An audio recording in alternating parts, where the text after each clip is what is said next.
Atlantic City, December 1979, 12:47 a.m. Inside Resorts International Casino, a Baccarat table is running unusually fast. The cards move, the dealer speaks, chips slide across the felt. Nothing looks wrong. At the table, a young man places a bet. Player. The cards are dealt. Player wins. Across from him, a woman watches. She does not bet. She does not speak. She does not even look at him. Her hand moves briefly to her chest. The man changes his bet. Banker. The cards are dealt. Banker wins. Her hand moves again. This time, the man bets on a tie. The bets almost never make sense. They pay 8-1. They also lose more than 90% of the time. The cards are dealt. Tie. The table goes quiet. In a locked room filled with monitors, a surveillance operator rewinds the tape. He watches the woman's hand. He watches the timing. He watches the bets. He rewinds again. For 6 weeks, the casino has been bleeding money at this table. Not enough to trigger alarms, not enough to look like fraud, just enough to feel wrong. The casino believes the woman is signaling the bets. What they don't understand is how she knows what to signal, because Baccarat isn't supposed to be unbeatable. The cards are shuffled by a machine. The rules are fixed. Every hand is independent. There is no memory, no strategy, no edge. Unless the shuffle is lying, unless the machine is repeating itself, unless someone is watching closely enough to notice. Casino security has a theory. They cannot prove it. They can detain players, they can search pockets, they can ban people for life. What they cannot do, without police, without a warrant, is force a woman to undress. And if they're wrong, if this turns into a public scandal, Atlantic City's entire gambling experiment could collapse. In the next 2 hours, the casino must decide whether to act or let her walk out with their money. This is the true story of the Baccarat Loophole. The flaw that casinos created themselves, the system that wasn't supposed to exist, and the cocktail waitress who found it because she couldn't stop paying attention.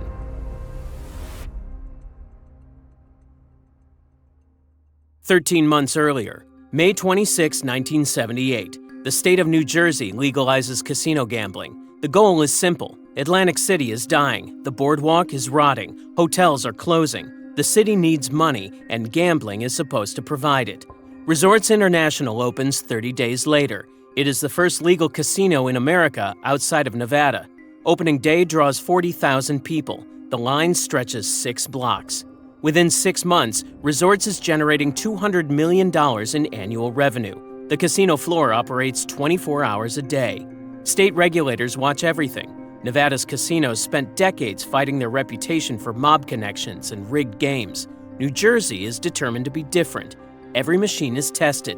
Every dealer is licensed. Every dollar is tracked. For the state, the casino is a tax revenue experiment. For the city, it is a lifeline. For the thousands of workers who flood in from across the region, it is a paycheck. One of those workers is a 27-year-old woman from southern New Jersey. Her name is Lorraine Delaney.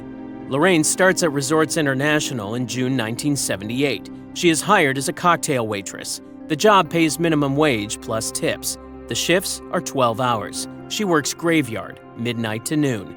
The work is physical. She carries a tray through the casino floor, taking drink orders, delivering watered-down cocktails to gamblers who barely notice her. Management tracks her speed, her accuracy, her smile. She performs adequately. She does not complain. To the pit bosses and floor managers, Lorraine is invisible. A reliable worker, good attendance, no disciplinary issues, quiet. What they do not see is what happens during her breaks. Lorraine Delaney is obsessed with crossword puzzles. The New York Times Daily, the Los Angeles Times Sunday edition, Dell Pocket Puzzles, the thick puzzle books sold at supermarket checkout lines. Every break, every meal, every free moment, she has a puzzle open in front of her. She's not casually good at them. She is exceptional. Her memory is unusual, not photographic in the clinical sense, but close. She can look at a grid of letters and recall it hours later. Over time, she begins keeping notebooks. She records clue structures. She tracks which constructors prefer which types of wordplay. She notes how certain answers cluster together, how a 5-letter word for a Greek letter is almost always paired with a specific type of cross. She sees patterns. It is automatic. She cannot turn it off. To her co-workers, she is simply the quiet girl who does puzzles. To herself, She is someone who notices things other people miss. In the spring of 1979, she notices something at the Baccarat table. Baccarat is a simple game. 2 hands are dealt. One is called the player, one is called the banker. Each hand receives 2 or 3 cards. The hand closest to a total of 9 wins. The rules for drawing a third card are fixed. There is no strategy, no decisions to make. Players simply bet on which hand will win or whether the hands will tie. The cards are dealt face up. There is no hidden information. Players are allowed to take notes. They are allowed to track every card that appears. This is permitted because it provides no advantage. Unlike blackjack, where counting cards can shift the odds, Baccarat is mathematically immune to observation. Each shoe contains 8 decks. Each shuffle randomizes the order. Past cards do not predict future cards, unless the shuffle fails. Lorraine begins watching the Baccarat table during her breaks. At first, she is simply passing time. The game moves quickly. The rituals are interesting. Superstitious players blow on cards. High rollers demand specific dealers. She starts keeping notes, not for any reason, just because that is what she does. After 3 weeks, she notices something. A sequence of cards appears: 7 of diamonds, jack of clubs, 4 of spades, 9 of hearts. She writes it down. 2 hours later, the same sequence appears again. Same order: 7, jack, 4, 9. She notes the time. She notes the dealer. She notes the table number. Over the next month, she watches more carefully. The pattern clarifies. Roughly 30 cards at a time seem to stick together through the shuffle. They reappear later in the same order. Not every time, not predictably, but often enough that she can identify them. She does not understand why. She only knows that it is happening. She approaches a dealer during a slow period. She explains what she has observed. He shrugs. The machines handle the shuffle. What she is describing is impossible. She approaches a pit boss. She shows him her notebook. He laughs. He tells her the shuffle machines are tested weekly. The Gaming Commission certifies them. She is imagining things. Lorraine is certain she is not imagining things. She has pages of data, sequences recorded with timestamps, repetitions documented across multiple nights. She considers her options. She can escalate her concerns to casino management. She can contact the Gaming Commission directly. She can do nothing. She chooses none of these. If the casino does not want to fix its own flaw, she will exploit it herself. Lorraine lives in an apartment complex 25 minutes from the casino. Her neighbor across the hall is a man named Rudy, mid-30s, thin. Rudy dropped out of an engineering program years earlier. Now he repairs electronics for cash. Broken televisions, shorted radios, burned out appliances.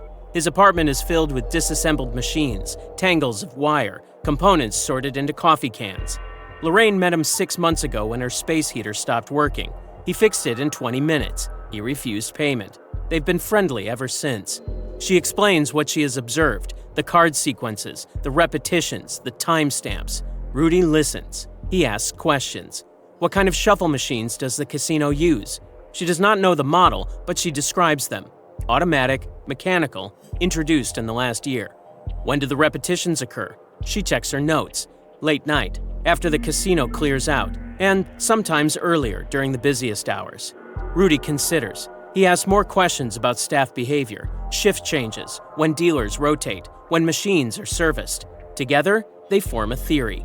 Casinos across Nevada and Atlantic City are adopting automatic shuffle machines. The devices are marketed as faster and more secure than hand shuffling.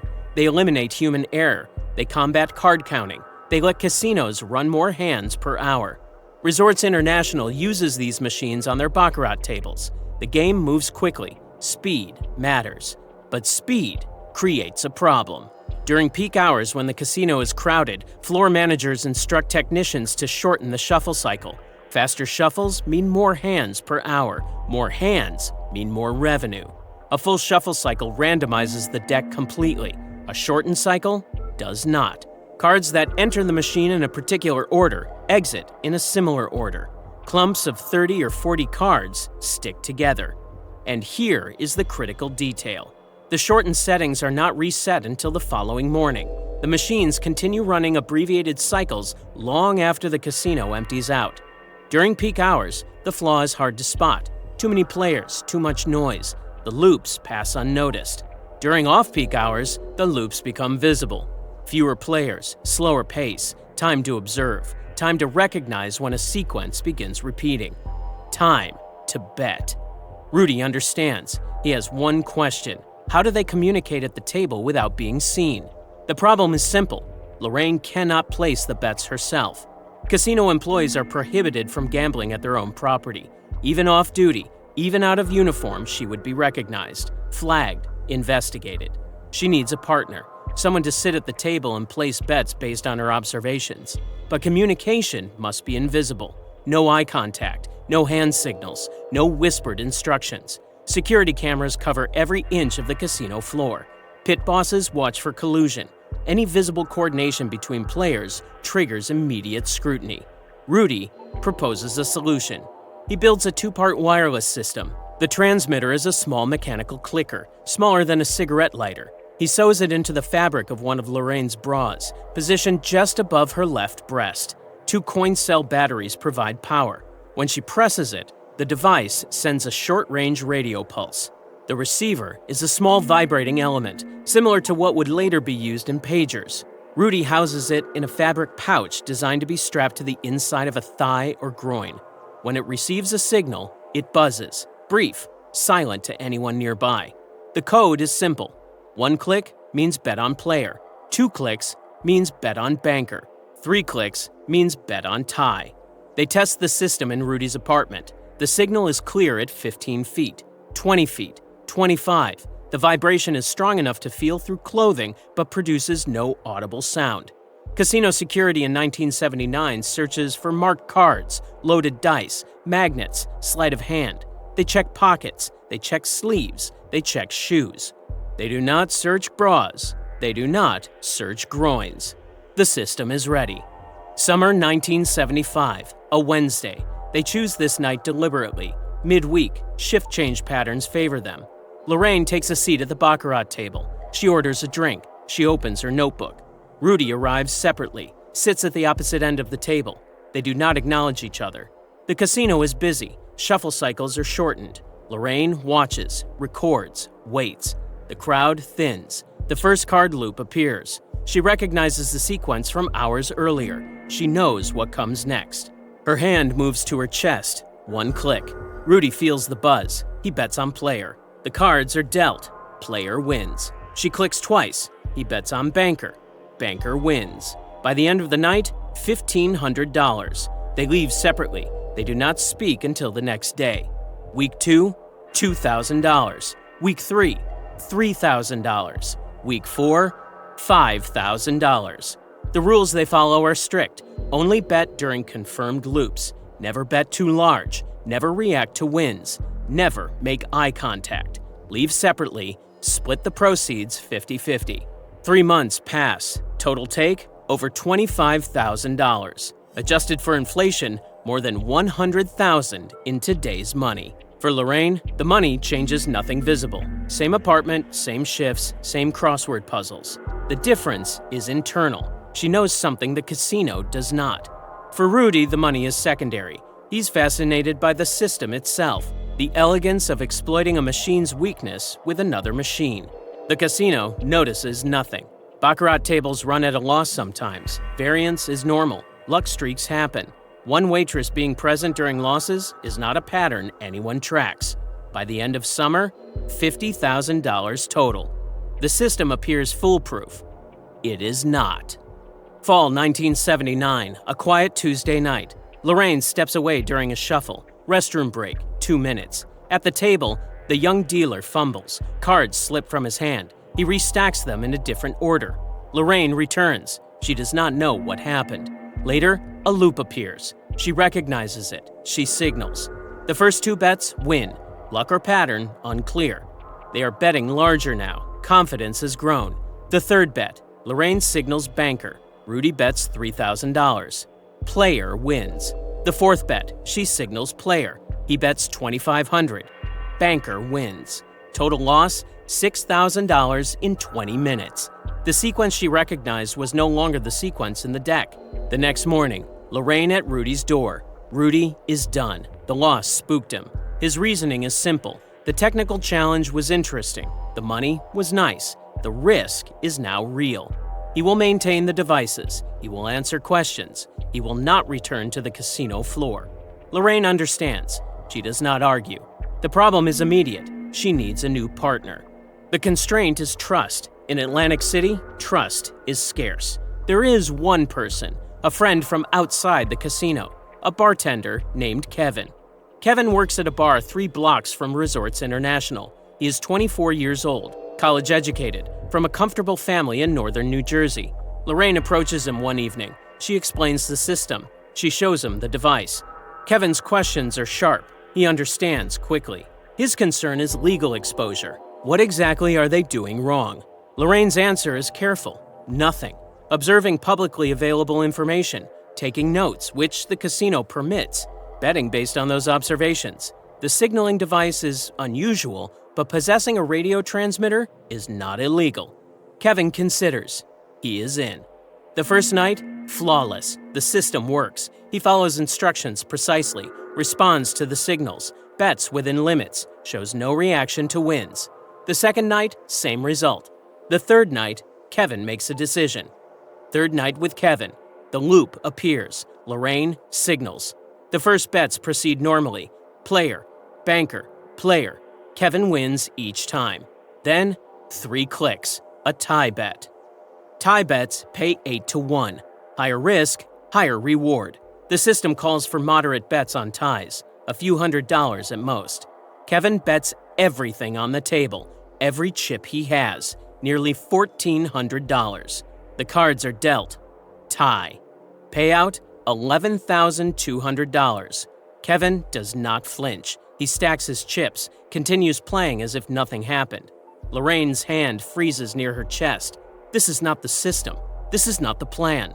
In the surveillance room 3 floors up, a screen flickers. Someone rewinds. Someone watches again.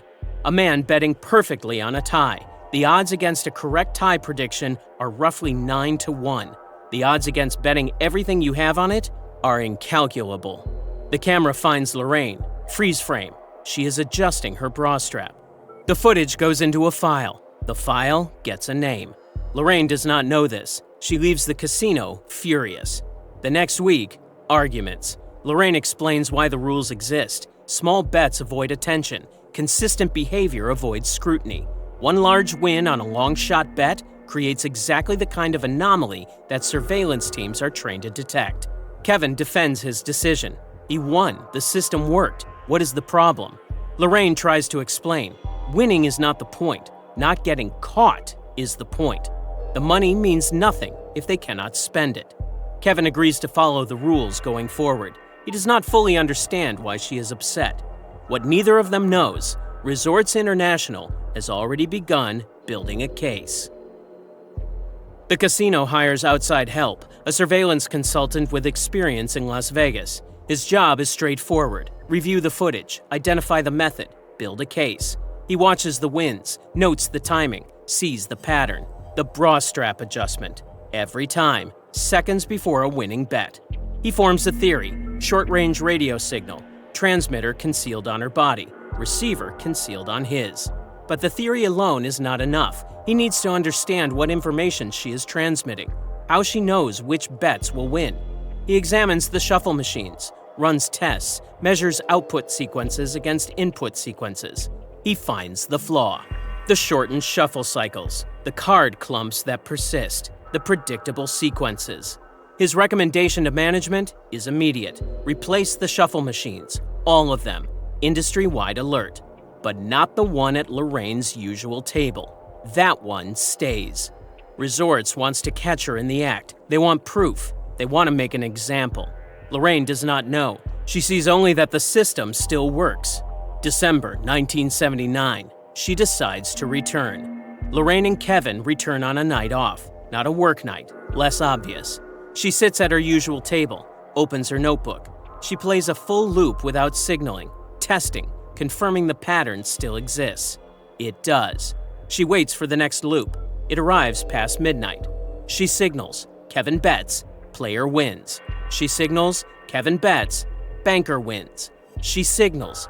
Kevin bets. Tie wins. They are up $4,000 in 20 minutes.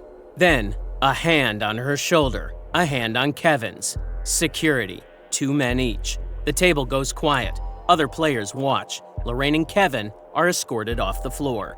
Lorraine and Kevin sit on one side. A folder slides across the table. The lead interrogator speaks. He knows what she has done. He explains their theory. He invites her to confess. She declines. He asks how the signal works. She claims ignorance. He describes the device they believe exists, a transmitter somewhere on her body, a receiver somewhere on his. He asks for consent to search. Lorraine pauses. She looks at the men in the room. There is no female officer present. There is no police involvement. There is no warrant. Lorraine speaks louder, loud enough for staff outside the door to hear. She describes what they are asking. A woman, detained without arrest, asked to undress in a room full of men based on a theory. She asks if they want this in the newspaper. The room is silent. Lorraine stands. She asks if she's under arrest. She is not. She asks if she's free to leave. The silence extends. The lead interrogator slides a document across the table. A lifetime ban, effective immediately, based on observed behavioral anomalies and statistical irregularities. She walks out. Kevin follows. They do not speak until they reach the street. Lorraine Delaney never returns to Resorts International. The ban is permanent. Kevin disappears from the record. No further documentation exists. Rudy continues repairing electronics in his apartment. The device he built is never found. It may still exist somewhere, in a drawer or a box, a relic of a scheme that worked. The casino industry responds. Shuffle machines are redesigned. Protocols change. Random audits become standard. The specific flaw that Lorraine exploited is eliminated. What she did was notice something, a pattern in the noise, a flaw in the machine. She saw what trained professionals missed because she was trained to see patterns, and they were trained to see threats. She was a cocktail waitress who did crossword puzzles on her break. She made more money in 6 months than she would have made in 5 years of carrying drink trays. The house always wins, except when it doesn't, except when someone is paying attention.